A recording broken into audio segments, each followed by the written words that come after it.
Australia dari Sydney. Oke, hari ini aku buat dua video. Video gue yang pertama tadi tentang update terbaru info kota Sydney atau Australia.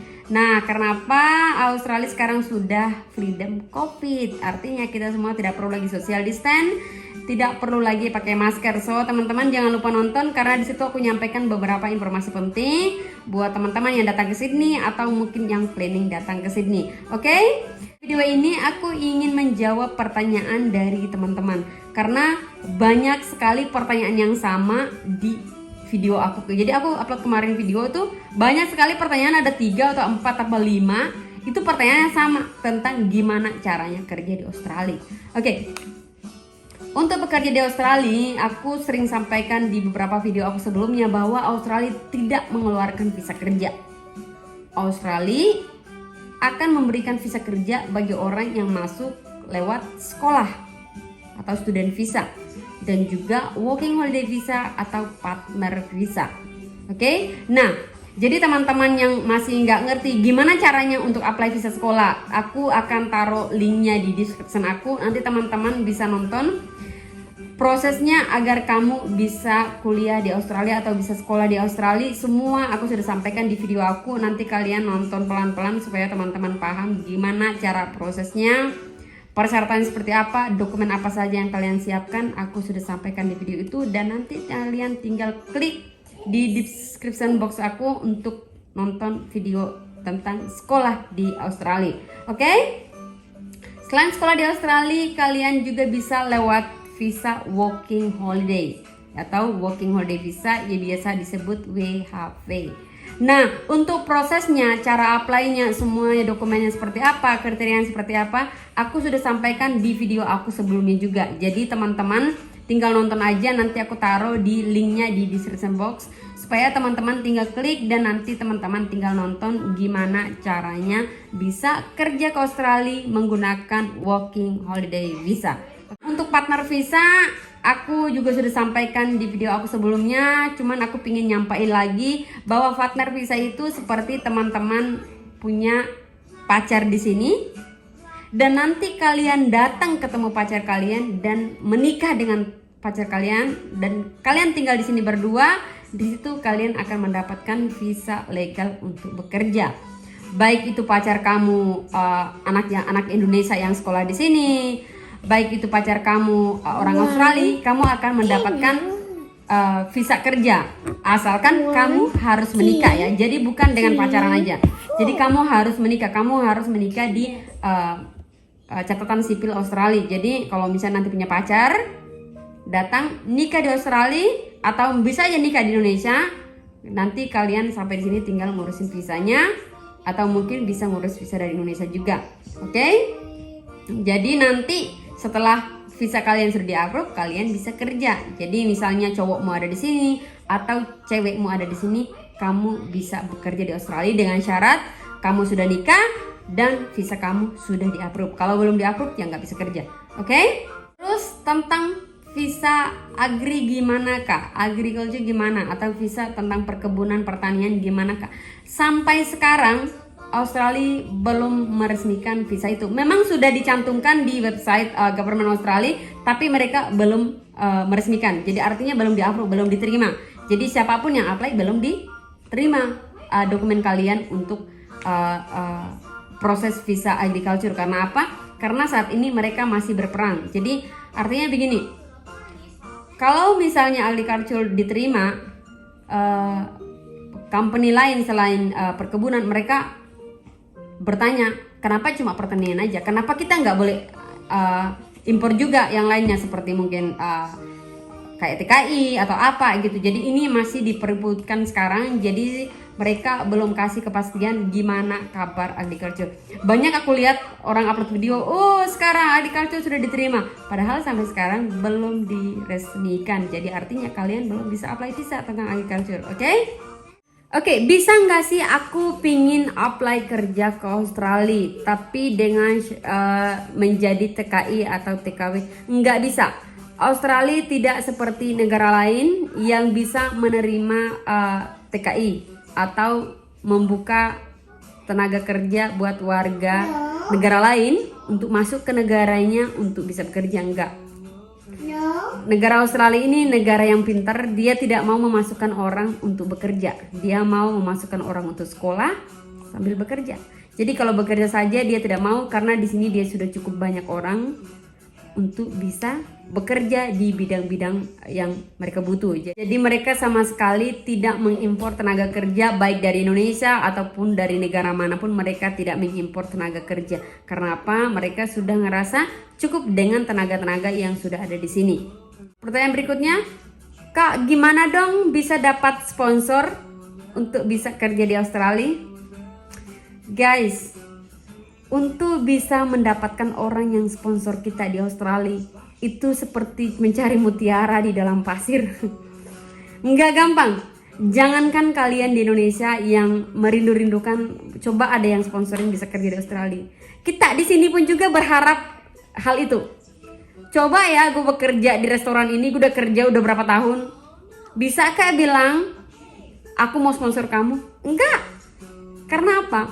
Untuk mau sponsor kita itu gak gampang teman-teman.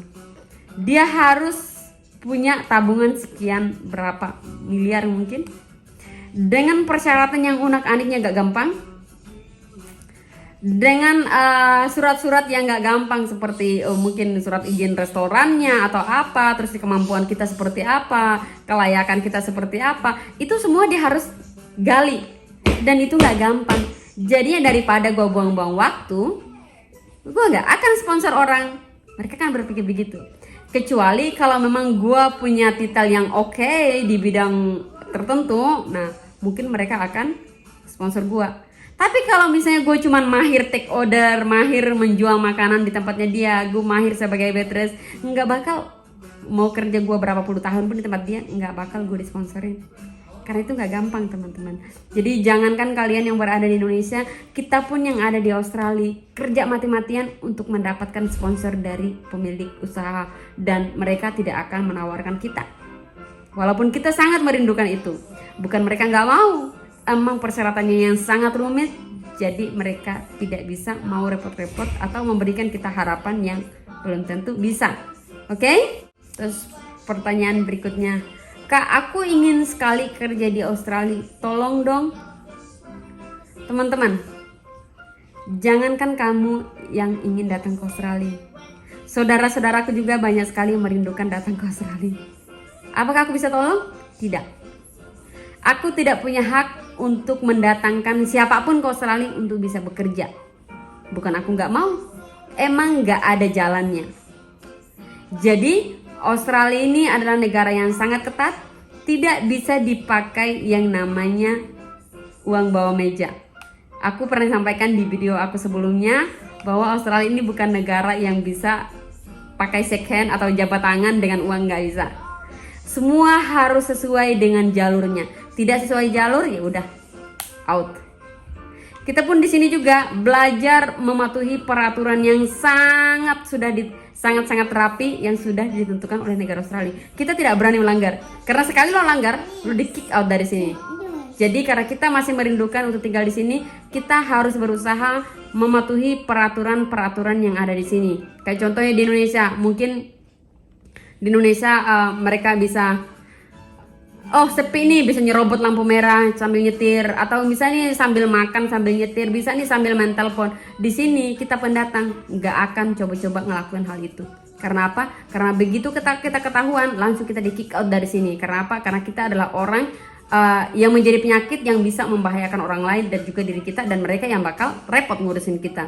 So mereka tidak mau terjadi hal seperti itu. Jadi kita pendatang di sini harus selalu menjadi orang yang patuhi dengan peraturan. Walaupun di Indonesia kita sedikit kurang ajar, mungkin karena kita di kampung atau apa, kita dengan seenaknya aja lewat lampu merah. Di sini tidak boleh. Kita harus menjadi orang yang tahu aturan dan patuhi aturan. Karena apa? Karena di sini kita mencari makan. Oke? Pertanyaan berikutnya, Kak, aku ingin kerja di Australia tapi umur aku udah 49 tahun. Aku minta maaf, aku tidak bisa menjawab pertanyaan ini karena aku nggak tahu kalian harus pakai visa apa di umur ini.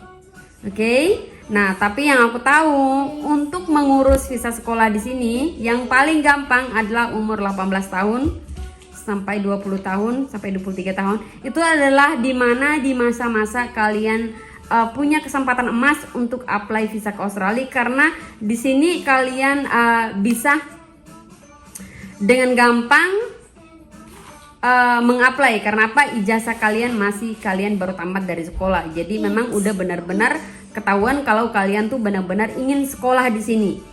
Walaupun nanti kalian teman-teman datang di sini sekolah sambil bekerja, jadi kalian bisa bekerja sambil sekolah untuk mensupport uang sekolah kalian sendiri. Nah, tapi kalau misalnya bagaimana kalau kita udah umur 23 ke atas atau 25 ke atas, bisa aja datang ke Australia, masih bisa kok.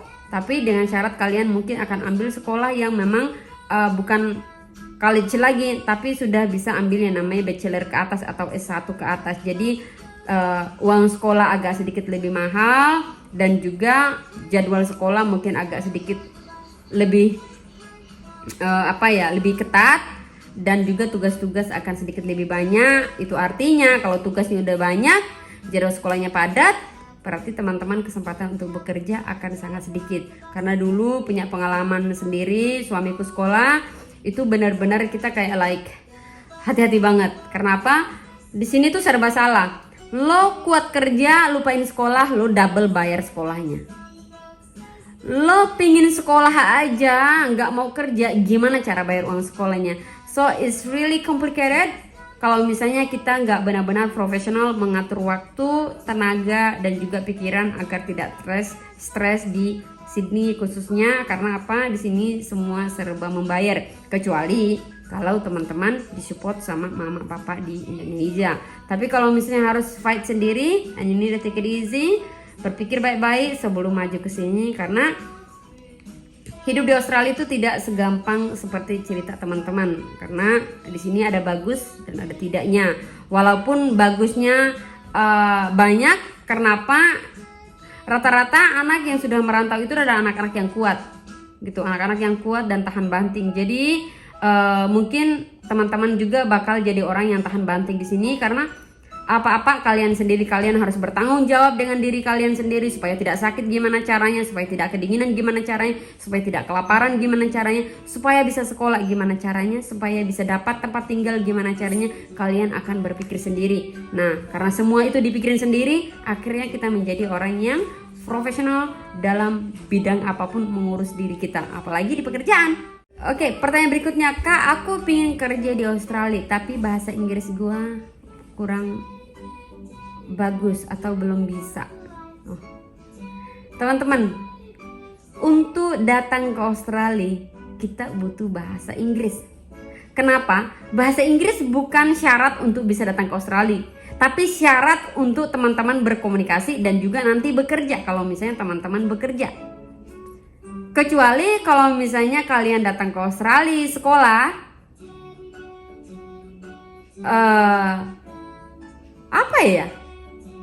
ngeles mungkin di sini, tapi di sini orang ngeles bahasa Inggris jarang sekali. Ada pun, tapi mahal sekali. Kayaknya 1 jam kalau nggak salah 1 juta deh. Soalnya dulu suami gue sempat les sebelum tes IELTS, itu bayar 100 per 1 jam. Konsultasi cuma 1 jam ya, dia bayar 100. Kalau nggak salah 1 jam lebih 150. Gila aja, kita mending les bahasa Inggris di Indonesia 1 juta 1 bulan, itu udah hampir tiap minggu deh belajarnya. Atau bisa dibilang hampir tiap hari itu, mungkin 1 jam 1 juta. Di sini 1 jam. Gue baru belajar A I W E O aja kayaknya udah habis tuh waktu 1 jam. So, pastiin bahasa Inggris kalian belajar di Indonesia. Kenapa? Karena dengan kalian bisa bahasa Inggris, kalian bisa dengan gampang berkomunikasi di sini. Karena dengan kalian bisa bahasa Inggris, kalian juga dengan gampang mengerjakan tugas-tugas sekolah. Ngebayangin aja kalau misalnya teman-teman nggak bisa bahasa Inggris terus sekolah di Australia, dan gimana caranya kerjain tugas-tugas itu. Sedangkan tugasnya, buku yang kalian baca adalah buku bahasa Inggris, internet dalam tugas yang kalian baca adalah bahasa Inggris, dan juga dosen berbahasanya bahasa Inggris. So, gimana caranya bisa belajar kalau kalian nggak bisa bahasa Inggris? So, pastiin belajar bahasa Inggris di Indonesia sebelum kesini. Terus di dunia kerja, kalau misalnya nanti kalian datang sambil bekerja, gimana caranya kalian bekerja? Gimana caranya kalian melamar bekerja kalau teman-teman nggak bisa bahasa Inggris? Paling tidak kalian harus bisa bahasa Inggris. Walaupun kalian mungkin like telling story kurang, but that's okay. Paling tidak kalian harus bisa bahasa Inggris. Nah, nanti semakin lama di sini 1 bulan 2 bulan kalian akan fase berbahasa Inggris. Tapi paling tidak kalian sudah mengerti baca ataupun tulis. Karena dengan baca peraturan atau mungkin dengan baca buku pas kalian sekolah, kalian akan lebih mahir. Dan mungkin kalian dengar dosen ngomong dengan teman-teman, kalian akan lebih mahir untuk berbahasa. Tapi paling tidak kalian harus persiapkan dari Indonesia sebelum datang ke Australia. Terus hari-harinya juga kalian di sini butuh bahasa Inggris. Contohnya, gimana caranya kalian mau tanya jalan kalau misalnya teman-teman nyasar, atau nyari tempat kalau misalnya teman-teman nggak tahu tempat.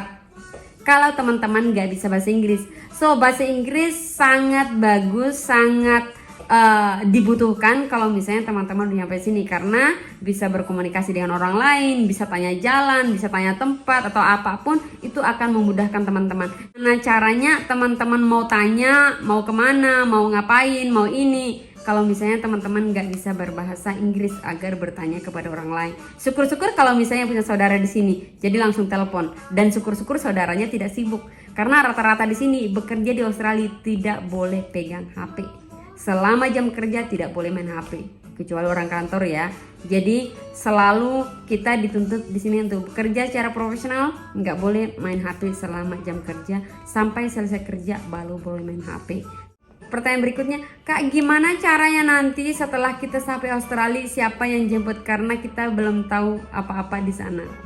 Teman-teman, jangankan ke Australia, kalian pernah nggak sih liburan sendiri ke Jakarta?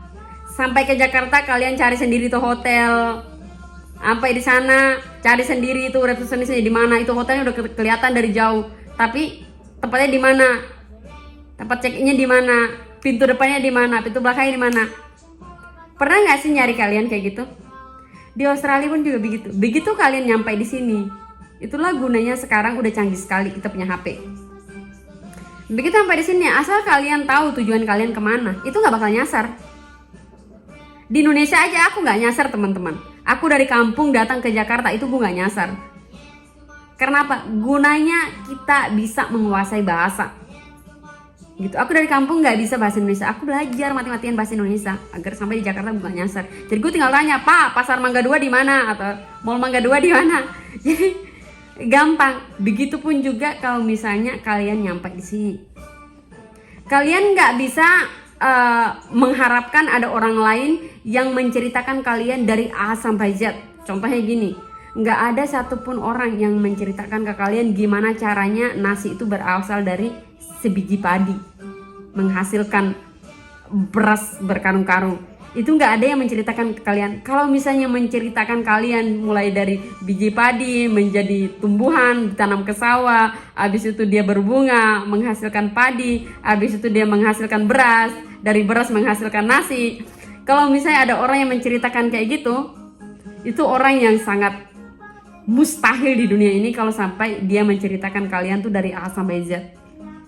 Tapi kalian harus punya inisiatif sendiri. Begitu nyampe Sydney, kalian kan keluar tuh di depan.